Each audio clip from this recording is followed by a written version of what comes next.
Hi friends, അങ്ങനെ ഇന്ന് ഞായറാഴ്ചയായിട്ട് പിള്ളേർക്കിന്ന് ലഞ്ചിന് ബിരിയാണി കഴിക്കാനായിരുന്നു മൂഡ്. അങ്ങനെ പെങ്ങൾ എന്തായാലും ബിരിയാണി ഉണ്ടാക്കാമെന്ന് പറഞ്ഞു. അങ്ങനെ ഞങ്ങൾ പ്രോൺസ് മേടിച്ചിട്ട് വന്ന് പ്രോൺസ് ബിരിയാണിയാണ് ഉണ്ടാക്കിയത്. അങ്ങനെ ദമ്മൊക്കെ പൊട്ടിച്ച് ആ പാത്രത്തിലേക്ക് കോരുകയാണ് സെർവ് ചെയ്യാൻ വേണ്ടിയിട്ട്.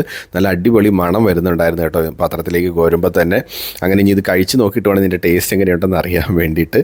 അപ്പോൾ അതിനുശേഷം സച്ചു വന്നിട്ട് ഈ പാത്രം എടുത്ത് എനിക്ക് വീഡിയോ എടുക്കാൻ വേണ്ടിയിട്ട് ഇതാ ഇങ്ങനെ പിടിച്ചുകൊണ്ട് നിൽക്കാൻ തുടങ്ങി. അങ്ങനെ ഞാൻ വീഡിയോ ഒക്കെ എടുത്ത് ഞങ്ങൾ ബിരിയാണിയൊക്കെ കറക്റ്റായിട്ട് ടേബിളിൻ്റെ പുറത്ത് കൊണ്ടുവന്ന് സെറ്റ് ചെയ്ത് വെച്ചു. അപ്പോൾ സാലഡുണ്ട്, മാങ്ങ അച്ചാറുണ്ട്.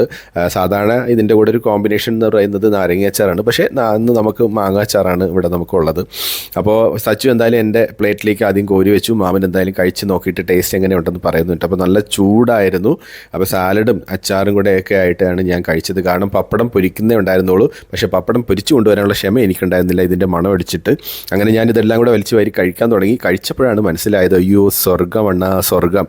കാരണം അമ്മ അതിൽ ടേസ്റ്റ് ആയിരുന്നു കേട്ടോ ബിരിയാണി. കാരണം ഞാൻ ഇത്രയും ബിരിയാണിക്ക് ടേസ്റ്റ് ഉണ്ടാവും എന്നുള്ളത് പ്രതീക്ഷിച്ചില്ല പെങ്ങൾ ഉണ്ടാക്കുമ്പോൾ. പക്ഷേ സൂപ്പർ ബിരിയാണി ആയിരുന്നു കേട്ടോ ഫ്രണ്ട്സ്. കാരണം ഇത്രയും ടേസ്റ്റ് ഞാൻ എന്തായാലും പ്രതീക്ഷിച്ചില്ല പെങ്ങളത് ഉണ്ടാക്കുന്ന സമയത്ത്. അടിപൊളി ബിരിയാണി ആയിരുന്നു. കുറച്ച് കഴിക്കണമെന്ന് വിചാരിച്ചാൽ ഞാൻ അവസാനം മൂക്കുമുട്ട കഴിച്ചു. അപ്പോൾ അടുത്തൊരു വീഡിയോ ആയിട്ട് നമുക്ക് വീണ്ടും കാണാം. Bye bye.